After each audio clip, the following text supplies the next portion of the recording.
जैसे पिता अपने पुत्र का कभी बुरा नहीं सोचता, हर समय चाहता है कि उसके बेटे को वो सारी संसार की नेमतें मिलें, सारी संसार की खुशियाँ प्राप्त हो, वैसे ही सद्गुरु अपने शिष्य के लिए चाहते हैं ये संसार में कमल की भांति और गुलाब के फूल की भांति खुशबू बिखेरे, इसका मान और सम्मान हो, इसको जीने की सारी कलाएं आ जाएं। तो आओ संत महात्माओं, पहले ही प्रण में सद्गुरु ने हमारे जीवन को निखारने के लिए ऐसा ज्ञान का यानी साबुन हमें प्रदान कर दिया, जिससे जितना लगाएंगे इतना निखरता चला जाएगा।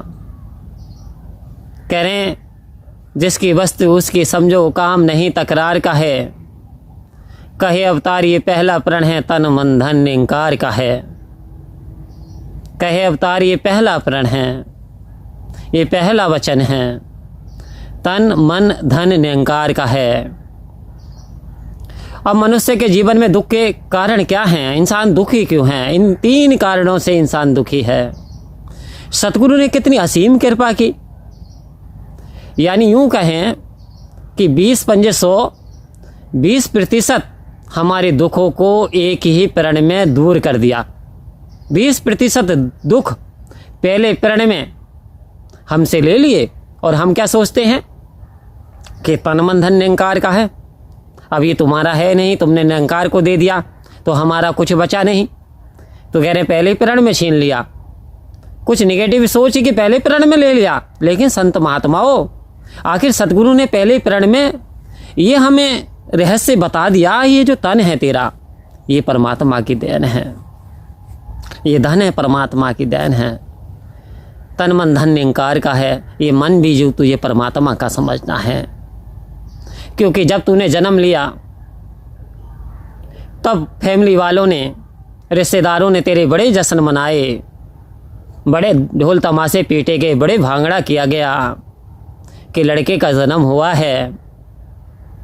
लेकिन जब मरण की अवस्था आती है तो वही रिश्तेदार, वही परिवार वाले इतना रोते हैं, इतना कुल्लाते हैं, इतने बेचैन हो जाते हैं, इतने परेशान हो जाते हैं कि कुछ समय तक तो परमात्मा को भी भूल जाते हैं, परमात्मा को दोष देना शुरू कर देते हैं कि हमारी प्यारी वस्तु हमसे चली गई।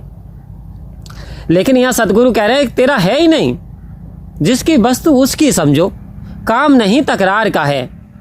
कह रहे हैं ये तेरा नहीं है, ये तो परमात्मा का, ये तेरा नहीं है, ये तो परमात्मा का है। क्योंकि परमात्मा ने तुझे तन दिया, तुझे मन दिया, तुझे धन दिया, तो ये परमात्मा ने दिया, तेरा नहीं है। जिसकी वस्तु उसकी समझो, यानी अब हमें परमात्मा के समझना है, तो ये जो हमारे गम हैं ये दूर होते चले जाते हैं, ये जो हमारी परेशानियां हैं ये दूर होती चली जाती हैं।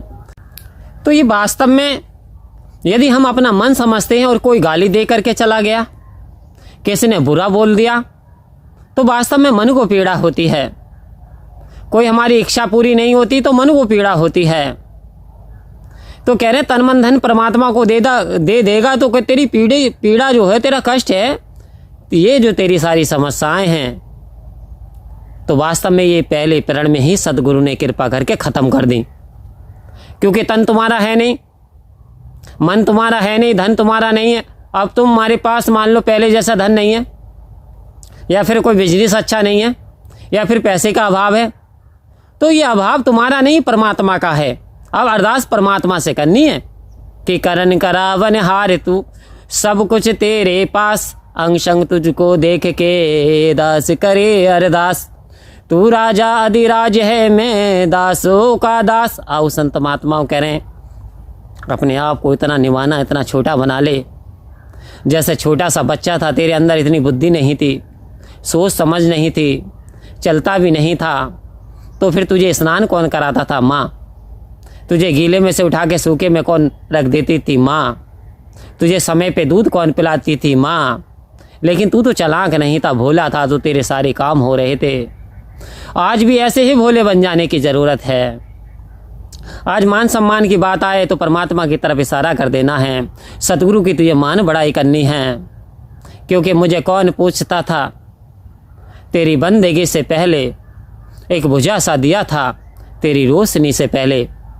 हे सच्चे पातशाह, मेरे दुनिया में कोई मोल नहीं था, ये मोल पड़ा तो आपकी कृपा से, वरना मेरी कोई औकात नहीं था। मुझे कौन पूछता था जब ये रोशनी तूने नहीं दी थी। मैं तो एक बुझा सा था, लेकिन तूने जला दिया। आओ संत महात्माओं, तो वास्तव में ये मानसिक जो रोग है, ये मानसिक जो विकार है, ये हमारे दूर हो जाएंगे। और कहा कि चाहा गई चिंता मिटी, मनवा बेपरवाह, जिसको कुछ नहीं चाहिए सोई तो शहंशाह। कह रहे हैं ये तेरे मन के भाव हैं, ये जो तेरी इच्छाएं हैं, प्रबल इच्छाएं हैं, ये कभी मिटने वाली नहीं, लेकिन हम मिट जाएंगी यदि तूने अपने आप को अर्पण कर दिया, समर्पण कर दिया, यदि ये तन मन धन निरंकार का समझ लिया। तो आओ संत महात्माओं, कहने का तात्पर्य ये है कि अभी हम ये परमात्मा की देन समझ रहे हैं या फिर स्वयं का ही गुमान करते चले जा रहे हैं, स्वयं ही अहंकार की ओर बढ़ते चले जा रहे हैं। तो आओ संत महात्माओं, चेतन हो जाने की आवश्यकता है।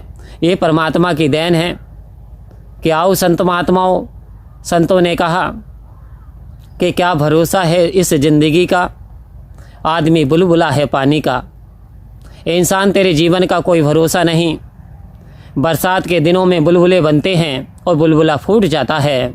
तो इंसान तेरा जीवन भी इसी तरीके से है, जैसे इंसान को जन्म मिला और यही नहीं पता चलता कि जवानी कब आई, बुढ़ापा कब आया, और ये भी नहीं पता चलता इंसान को कि प्राण निकल गए, राम नाम सत्य भी हो गया।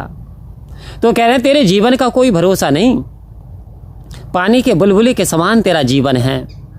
इसलिए इस जीवन की कीमत जान ले, इस सांसों की कीमत जान ले।